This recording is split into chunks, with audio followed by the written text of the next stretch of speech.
He said, the greatest minds of our human family have all come to the realization that our human family is on the very brink of its next step in biological evolution.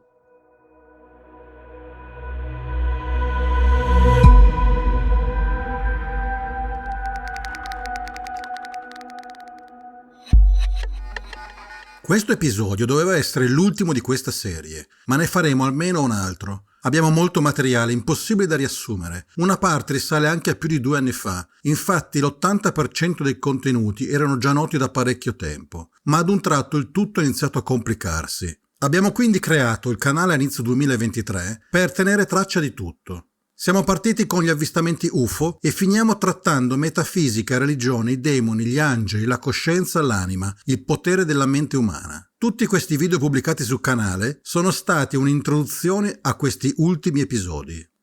Nel primo episodio abbiamo anche detto che ci sarebbero state alcune contraddizioni. Forse un giorno le analizzeremo, ma oggi vi portiamo altre testimonianze. Nella scorsa puntata abbiamo pubblicato il tweet di Tom DeLonge, dove ha scritto: questo è peggio della seconda guerra mondiale, dell'11 settembre e del Covid messi insieme. Ma oggi sentiremo anche Steve Bassett che dirà: being part of the world post a paradigm shift of that magnitude is like winning the Super Bowl and the NBA championship and the Powerball all at once. I mean, at the same time. It doesn't get better than this. La disclosure. Nel frattempo facciamoci fare il riassunto dell'episodio 35 direttamente da Tom DeLonge. Check this out. You want to know why I got brought in to the most secret groups ever? Is because I went in there and I said, you know, something's wrong here. Let me tell you the way I see it. And they said, okay. I said, the way I see it is you have something flying around and every once in a while it lands and performs a miracle. And it creates a religion. It goes up in the sky, and it does something crazy, and people kind of love it and clap and whatever. But when you really look at it, all the religions are different, and all the experiences are different. And what happened after that? Well, we just started killing each other. Right. We really started killing each other, and no one stopped to all look and go, wait, what did you see? What did you see? What was that thing that did that dance? Oh, my God. You know, like, oh my real God, you know, right. What is that thing? And I said, so I went to them with a thesis called a cargo cult.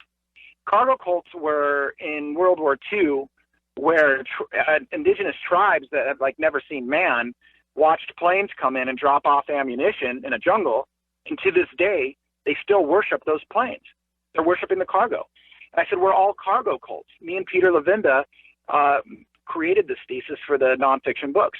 But I went in there and I said, so the first thing it does is it creates religious experiences, then it dances in the sky and Star of Bethlehem type stuff. And you have all these different religions now, and now everyone hates each other. And now we're all killing each other. And then it happens to crash. And it crashes in a few different places, a few different countries, in a few different ways. And then what happens? We got better weapons of war now. Big weapons of war. Yeah, now we have the nuke. So right when I said that is when I got some very, very, very serious looks, and they said, we're going to introduce you to some people. And that's how I got in, because I hit the nail on the head. And guess what? They know this. The UFO phenomenon has a hive mind, okay? These creatures they potentially don't have souls. They are like clones, and they worship their own technology to some degree, but they feed off fear and negativity. And the one thing that they cannot stand, it's like dropping, you know, it's like jumping into a pool of acidic, like nuclear waste that would incinerate you in 2 seconds, because they cannot stand the frequency of elevated human consciousness. Right. So what's the best way to keep us from elevating our consciousness? You crash a craft and the transistor pops up, and you get video games and iPhones and all these things that you walk around like what? A cyborg. Right. A soulless little hive mind, all getting direction from devices. Now we go, no way, because I'm visiting rollingstone.com and you're visiting like whatever, and someone's playing Halo and the other person's watching Jurassic Park, on the movie theater. That's not the point. The whole point is that we're so focused on these things that you're not closing your eyes, taking a deep breath, realizing that the present moment is great, realizing that you're part of a connected system, like the damn movie Avatar, where the thing's alive, the whole planet's alive, and all the trees are connected. Remember that movie? Oh, yeah. It's that kind of thing. Sure. It really is that kind of thing. We think that there's like this crazy conspiracy going on and this big cover-up, and maybe to some effect that's what you can call it, but really this is the sequence of events. In Germany, they had some crashes. They started doing some advanced work. In World War II, right after World War II, we had some crashes. Maybe Russia had some crashes. Everyone factionalizes around that period of time. Maybe China had some crashes. We cover the whole thing up. No one really knows about it. But what we really did is we went into these incredibly secret places, underground or whatever these bases are, places that are out in Nevada and all over the world, and we started working like crazy with the brightest minds, with huge amounts of money, with just with passion and with resilience and with everything at our disposal to come up with a way to protect everybody. Anti-gravity craft, different weapons and in space, different psychological operations that we play on the public. I think part of the cover-up is a psychological operation, so the UFO occupants themselves still think we know nothing about them. And I think that's part of the plan. It's part of it. Everything has been a big chess game to make the others not know how far along we've gotten to fight back. And I think that is something people need to know. And once again, I keep saying the same thing over and over again. I think once people learn this stuff, they're going to lose a lot of cynicism about the government. And we're not the only ones that have had a crash. Yes, and so when we make big statements about North Korea or big statements about Iran or China, it's because we are aware that those places are being manipulated and have very advanced technologies now. So we're trying to keep everyone calm, and not initiate a conflict. So we're looking kind of over our left shoulder and our right shoulder, and at the same time, every once in a while, trying to tell everybody about it, but we can't really tell everybody about it. And I think that once people know this stuff, in whatever form, if everyone knew all this stuff, like they came out and told everybody this, from the White House, I just think people would want to help. I think people would say, oh my God, it's all been secret for completely different reasons than ego-based reasons. Like they don't want me to know, or I can't handle it, or they think they're better than me. It's like it has nothing to do with it. It's an act of war. Come ci ha spiegato Bryce Zabel nell'episodio precedente, il lato positivo è ancora poco documentato, ma almeno le indicazioni di massima le abbiamo. Oggi cerchiamo per quanto possibile di collegarle insieme. Passiamo ora all'intervento di David Grush riguardo all'avanzamento delle intelligenze non umane e alle distinzioni esistenti tra gli umani e altre forme di intelligenza non umana. I mean, some of it is, it's hard to gauge how far in advance it is because you're just assuming a certain linear progression. I think some of this is they made an asymptotal leap that, put them over the edge to a different kind of plane of... That's pretty fascinating, Yeah, like a different timeline almost. If I was a betting man, some of this NHI, they're similarly as advanced as us, but they've asymmetric evolution or whatever. They went a different path where we made nuclear weapons and stuff. They ended up making this like civil propulsion kind of equivalent discovery where they're able to do this now, but they're actually not that much more advanced than you and I. Quindi, secondo Grush, ci sono intelligenze non umane che invece di sviluppare bombe atomiche, come noi, hanno sviluppato metodi per viaggiare basati sul nucleare, ma che sono avanzati più o meno come noi. Per comprendere meglio i comportamenti delle intelligenze non umane, proviamo a pensare agli umani, Gli umani sono buoni oppure no? Sentiamo ancora David Grush sulla differenza tra il bene e il male e sul lato positivo e circa la questione che le persone depresse potrebbero trovare un'ispirazione da questo argomento. So continuing from what you were saying, are we safe as like a human species? Because I mean, I might have watched too many movies, but like, Yeah. I mean, we can only, through external observation and a humanistic lens, kind of, see intent, if it's malice or benevolent. I mean, if the universe certainly has a yin and yang, so there's certainly dark with light. So I think it's a mixed bag. It's just like humans, right? Humans are generally kind, but we also kill animals for food. And like, if you were a cow, you'd be like, these evil humans are gonna chop me up and like, eat me. So but we're not actually malevolent as a whole, but some lower sentient species would see us as malevolent. Who's like struggling with meaning or depression or whatever, I mean, maybe this will kind of help, to get them excited. And for young people thinking about what they want to study, and I hope this like inspires people to want to know more. I mean, it's a little scary to find out some pretty shocking things that really can change your worldview, but I think it's generally for the best, yeah. So there are certainly friendly governments both across the pond and, let's say, local to where our landmass that are for this, and a lot of them know that they got a raw deal with the U.S. because they were basically part of the secrecy through kind of agreements, like bilateral and unilateral agreements, and they're like, they kind of want to be, release me, like, because they do realize it was a bad deal. With the ecosystem secrecy, some people, one of their arguments is like, oh, how would they keep the secret? I'm like, dude, I was cleared to some of the nation's most sensitive programs. I used to handle the PDB, I had full access to most DoD activities, and most of the stuff, broad programs that were enduring, have never leaked. So the U.S. and its allies are very good at keeping secrecies, to include programs that are, we'll say, global in nature. And really, it's been leaking like a sieve in some weird way for many decades. Now it's been mixed in with some BS in ufology and stuff, but the general gist of it's actually been out there for a long time.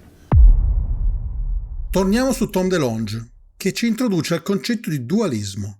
E teniamolo bene in mente, perché come vedremo è fondamentale per noi come per il fenomeno UFO.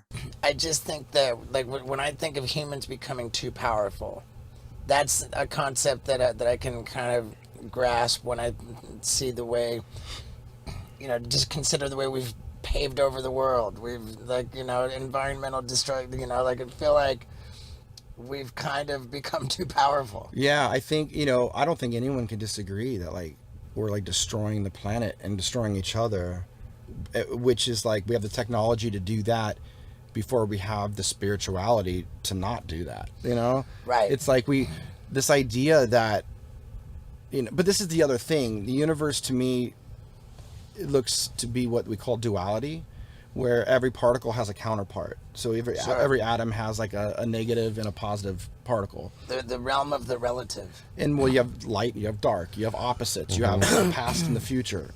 Everything is like duality.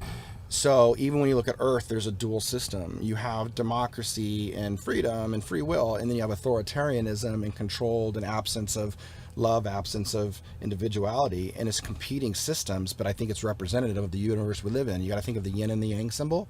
That's like very real. That's duality. Every ancient religion talked of duality. We have heaven and hell. The Mayans had the two-faced God or whatever. The Gnostics had the exact same thing, where you have, varying versions of a supreme loving kind of realm and something that's opposite, that's entropy and falling apart. And I think that, I think we're just stuck in the middle of it. Sempre Tom DeLonge ci introduce la questione della potenza degli umani, che in pratica è il fulcro della disclosure. Cerchiamo di avere bene in mente questi concetti. Dude, I just downloaded a shit ton of documents 2 days ago from the McDonnell Douglas Corporation aircrafts in the 50s, and it's all from the tangential programs of the main UFO program, describing how to merge your conscious and subconscious together to move objects with your mind, and how that's going to relate to the propulsion system. It's fucking crazy. Your thought will move the craft. So that's what Bob Lazar was talking about, how Yeah. they're building the crafts was Bob from Lazar mine. is the reason we all know about Area 51 is because of him. My company, To the Stars, put out his autobiography. It's called Dreamland. It's rad. Yeah. It's totally rad. Yeah. And I believe him. I think he's telling the truth. Torniamo anche su Hal Puthoff. Gli avevamo dedicato l'episodio numero 4. Già in quell'episodio sosteneva che tutti gli esseri umani hanno dei poteri, chi più chi meno. Rieccolo tradotto meglio. So the main take-home message is that our usual sort of ordinary view of reality is really a small element. And I mean, there are all kinds of things. I mean, like healers and that kind of stuff. Yeah. I'm also a fellow of the Fetzer Institute. We look at some shaman healing in China and that kind of thing. But there's some amazing things going on. So I think that each of these are all pushes in new directions to say the human being is much more than what ordinarily our educational system tells us it is. And of course, in the remote viewing era, that's just a whole new element of finding out that there's a whole talent within the human being that's, we found in the program that we did that, it's a bell curve like everything else. You got virtuosos at one end of the scale, tone-deaf people at the other, but most anybody in the middle can learn to play an instrument, play a tune. Well, it turns out the same thing with what ordinarily gets labeled paranormal phenomena, that it's a bell curve distribution. Some countries like India take it for granted. Yeah. Countries in the Western culture basically don't. Sentiamo anche il dottor Colm Kelleher e il dottor James Lakasky, l'ex program manager del Pentagono, coordinatore dell'OSAP, di cui abbiamo parlato nell'episodio numero 23. Ascoltiamoli circa la questione delle capacità nascoste degli umani. In Skinwalkers at the Pentagon, and Column has backed this up in public statements, both of you indicated that you were on the trail of reverse engineering, crash saucer, metamaterials, weird stuff. You went knocking at different places, and the door was slammed in your face. That sounds like you were looking for exactly what we're talking about right here. Is that wrong? Of course not. That was part of the program. But I'm saying the door being slammed in our face wasn't because of suspected demonic activities within this at all. In fact, I would say there's evidence that this is something of a nature that, well, I better not say much more. If full human capabilities were known to us right now, it is not such something that we need to fear. And I just don't believe it. Maybe I'm influenced by my Catholic faith. I don't know, but I'm optimistic. I think everything heads toward good. Tutto va verso il bene. Lakasky quindi sostiene che se fossimo a conoscenza delle capacità umane non dovremmo temere gli UFO. E sostiene anche che il suo collega Colm Kelleher sia quello più esperto in materia e che i nostri poteri non sono mai stati completamente rivelati. Guardate bene le facce che fa Colm Kelleher quando James Lakasky sta per parlare dei suoi poteri. What do you mean by if full human capabilities were understood, it would be nothing to fear? We'll get into that later, at some later point. But our capabilities, as Colin well knows, he's probably an expert in all of these areas, more so than me, is our capabilities have never been fully revealed, and we're still learning. We've got a long way to evolve still. Proseguiamo. Entriamo sempre più nell'argomento. Vi aspettano alcuni spezzoni in cui Tom DeLonge conferma che gli UFO non sono extraterrestri e affronta una serie di complesse dichiarazioni circa la religione, i demoni, gli angeli, l'anima, la coscienza, da ascoltare e riascoltare con grande pazienza. Because the UFO thing doesn't live on the evidence doesn't suggest it's interplanetary, you know, so people need to understand, they need to understand religion, ancient texts, they need to understand the occult, they need to understand esoteric stuff, they need to understand that time is not linear, it's parallel. And once you understand that all things past, present, future exist at one moment, which is what quantum mechanics is kind of figuring out, then you'll realize that there can be parallel realities right here with advanced civilizations that are popping over with frequency, not linear, not coming from Alpha Centauri here. And I'm not even suggesting that that can't happen too. So what's interesting is if you read the ancient religious texts, there were angels, fallen angels, that were jealous of God's love for mankind. Well, what does that mean? Well, what do they have that we don't have? Well, they created the angels, or the angels were created, and then mankind was created after. But we were better somehow, that they were pissed. They were jealous of us, of God's love. Well, what's love? Love is like, it's not like, oh, I love this woman, but kind of, because when you love somebody, you want them, you want to merge with them, you want to fuck their brains out, or you want to be around them all the time. You just can't get enough. You know, it's that feeling where you fall in love, where it's like an obsession. That's two things coming together. So if we trade out that word love for, like, you know, unified mind, unified consciousness, like we're all humans with a receiver and we're tuning in to one radio station. We're all from the same fucking place, but our ego that's created over just living here makes us feel as an independent person. But we're not, because what they learned at the CIA, and my partner at To the Stars, Dr. Pudov, did this. He created the psychic spy program, which was literally when the government was discovering consciousness and how to use it.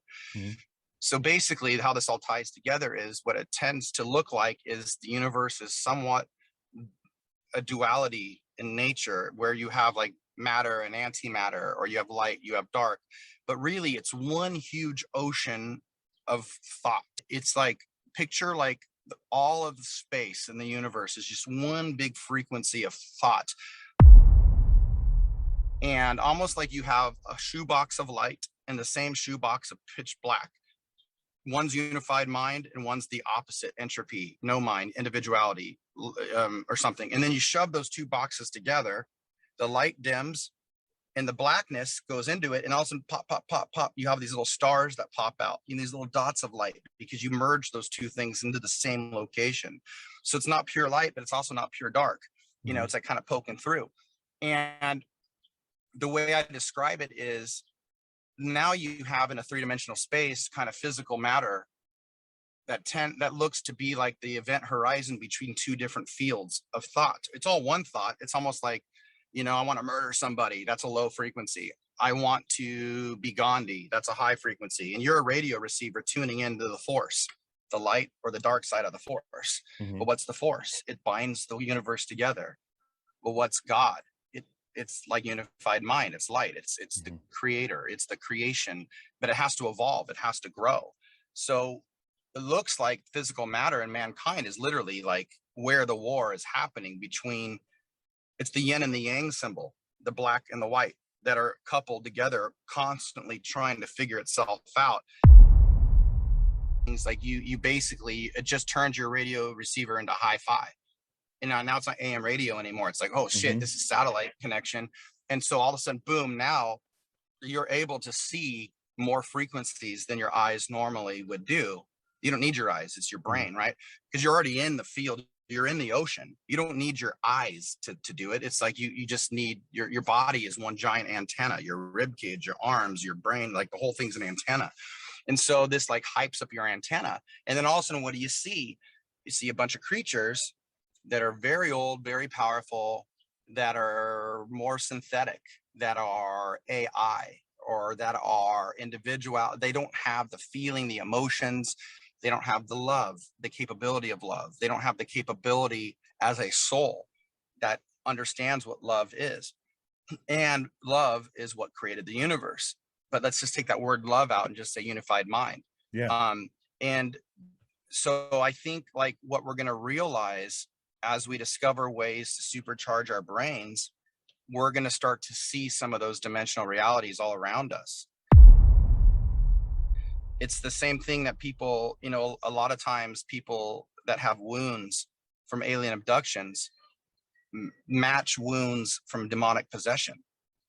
It's all the same shit, you know, where you have these things that are just out of our visual perception, but are kind of here, that can either fuck with us from a distance or create displacement craft and come over and fuck with us, you know, directly, you know. Either way, it all looks to be the same thing that's talked about everywhere. And whether you smoke ayahuasca or drink it or whatever, or you meditate and see it, or you pray, or you fucking create a spaceship where you can change the frequency and just kind of materialize in and out of different time, it's all the same stuff. It's basically, it's just the workings of the universe between one thing where we're all the same and we break off in pieces to evolve and learn so this God can grow, versus over here synthetic life forms that can't do that, that are jealous of that and hate us for it or something. We're trying to be a part of it. And that's why I think all these, this is the missing glue for humanity. This was my pitch to all these people, and the government was like, if we do this correctly, everyone can keep what they love about their religion.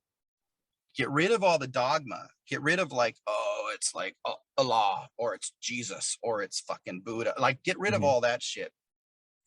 What really matters in every religion, people can keep, which is the Father, the Son, the Holy Spirit, or unified mind, mankind, and the soul. You know, it's the same thing. What matters in every religion that we need to keep really is that there's a physical body that's tethered to unified mind. When I found God, this happened. They heal the blind. I've seen the videos or know people that were there when they're praying over somebody for 3 days. Boom, they're like, they get their vision back, and it's like, I've seen miracles. And I would say, awesome. But guess what? Do you know that they're healing the blind in Islam too?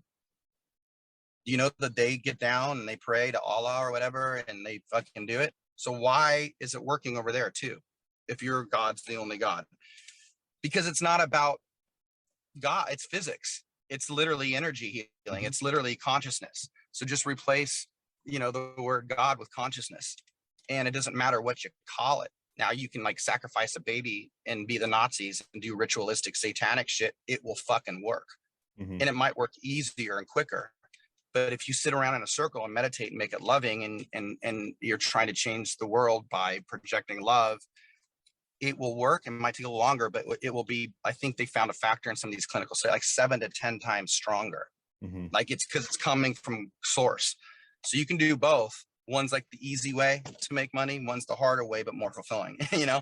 So I think we're going to find all these things out, and we're going to look at the universe differently. We're going to look at ourselves differently. And then we're gonna be in a much better place here shortly, is my goal.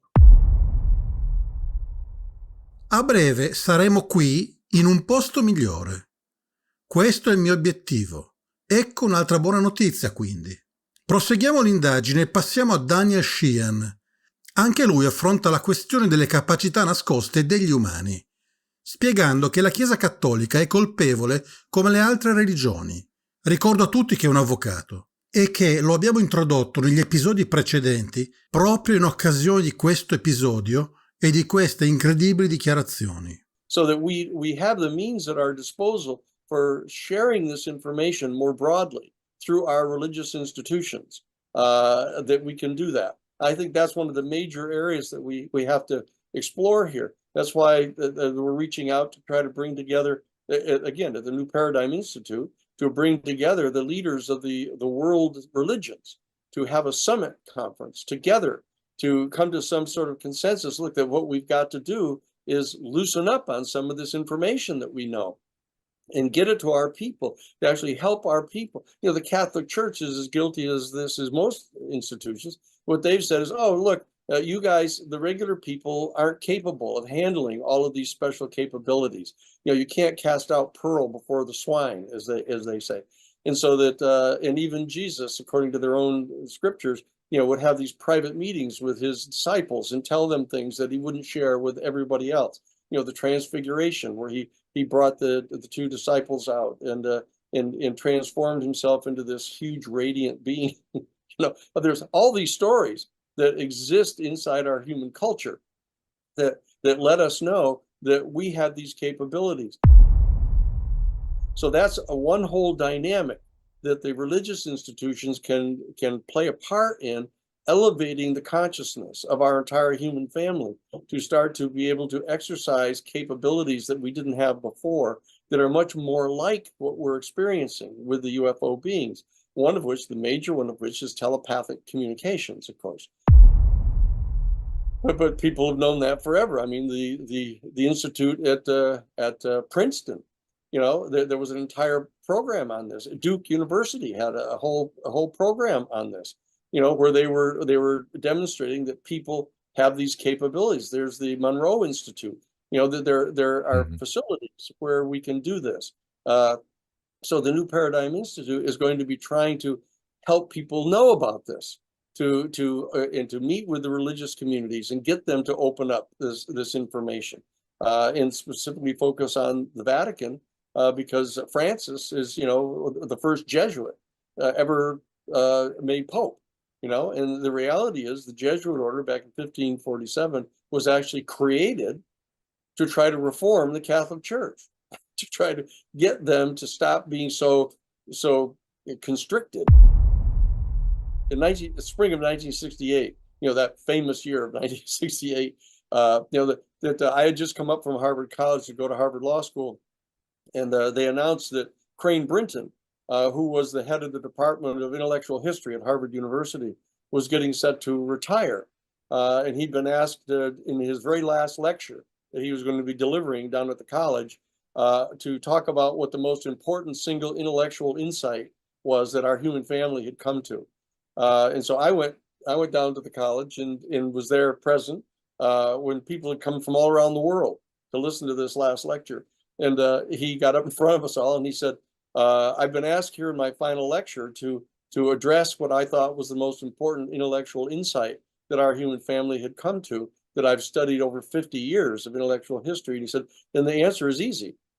He said, the greatest minds of our human family have all come to the realization that our human family is on the very brink of this next step in biological evolution. La famiglia umana è sull'orlo di questo prossimo passo nell'evoluzione biologica. Avete capito bene, siamo ad un passo dalla prossima evoluzione biologica. Il tutto viene confermato anche da un tweet di Tom DeLonge, che abbiamo pubblicato nello scorso video, ma di cui abbiamo letto solo le prime righe. Tom DeLonge in pratica sostiene che ci sarà un cambiamento dell'umanità a livello biologico, che ci conferirà abilità al di là di ciò che possiamo immaginare possibile.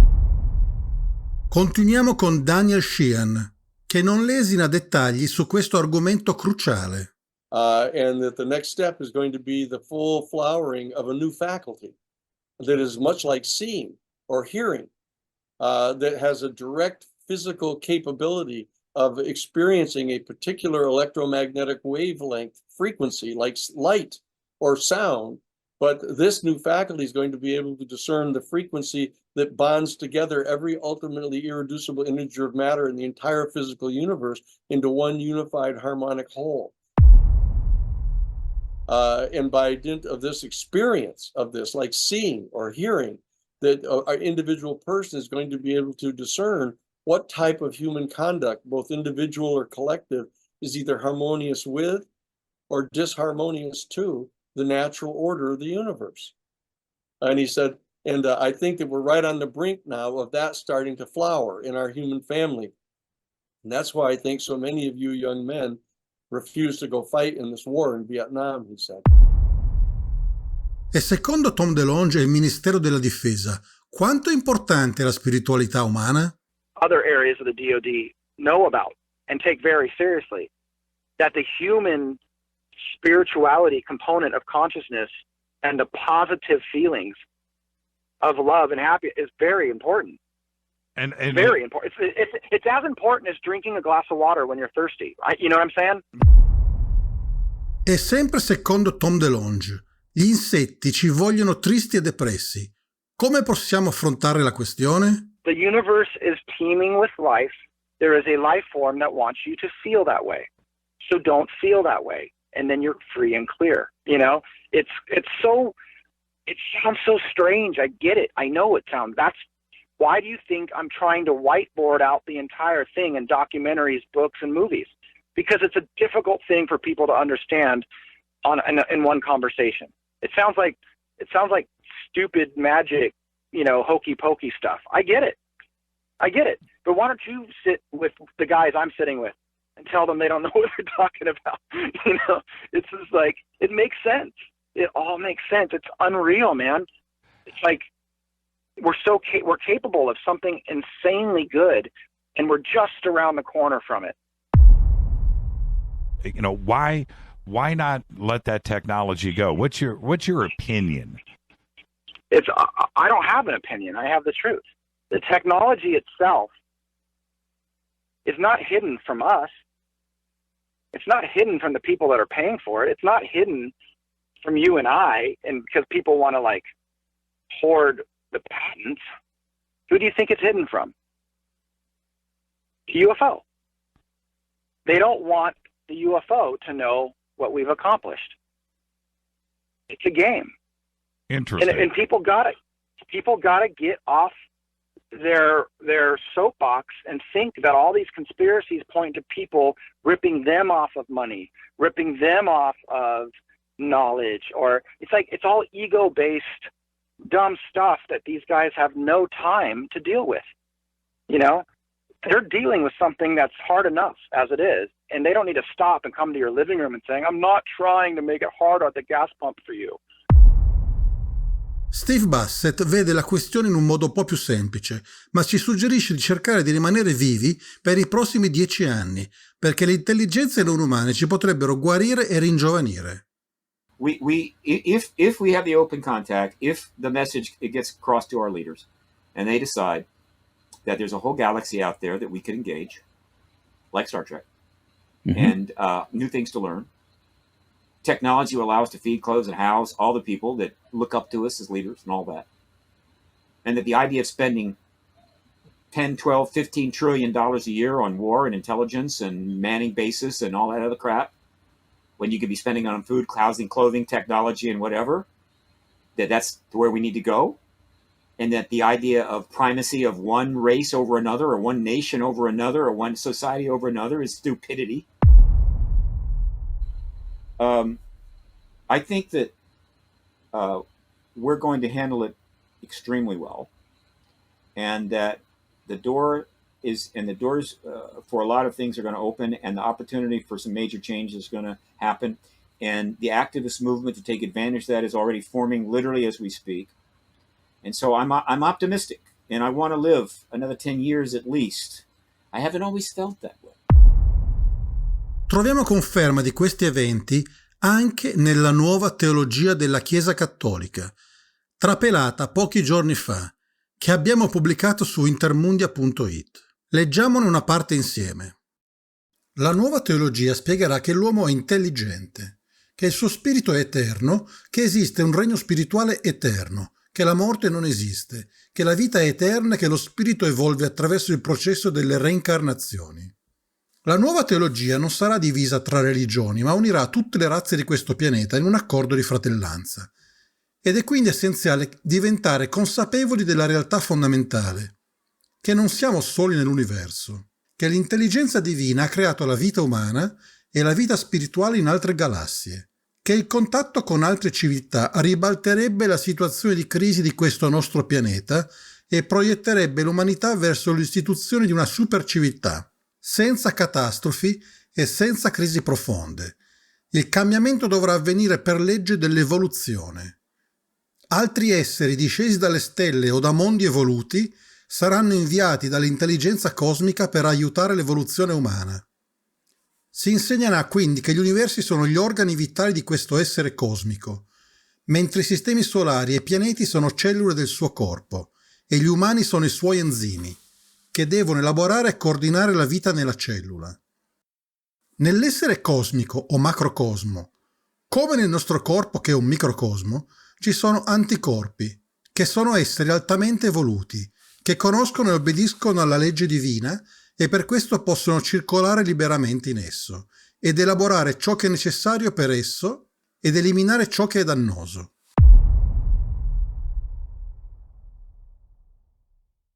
So then what does define the essence of what it means to be human? And I would submit to you is that we don't really know yet. And what if it turns out that at some point we find an ancestor that that is really the link between us and our past? Is it possible that the definition of human, being a human being, is constantly evolving? I would submit to you that may very well be the case, and that being human isn't necessarily being this. Being human is something far more profound, far more existential, something that is beyond our current comprehension and reasoning. I think if it turns out that we are not alone in the universe, maybe there's a lot of things like us that we can learn from. Imagine learning 1 million years worth of human evolution and lessons within months. Imagine if there was an advanced civilization, an entity that came down, and all of a sudden now we realize that our current understanding of the universe is certainly not comprehensive. And maybe we can learn a lot, and maybe we can learn to be better than the human beings we are now to achieve where we should be. For Elizondo and his team, it's further confirmation of what they've been hesitant to claim in the past, but now are emboldened to come out and say, the phenomenon is real. These are not US, Russian, or Chinese vehicles. If there is another intelligence from another system that's vastly more advanced and sophisticated than we are, and we were able to establish contact and communication, it would be the equivalent possibly of gaining hundreds of thousands or millions of years worth of knowledge in days, months, or weeks.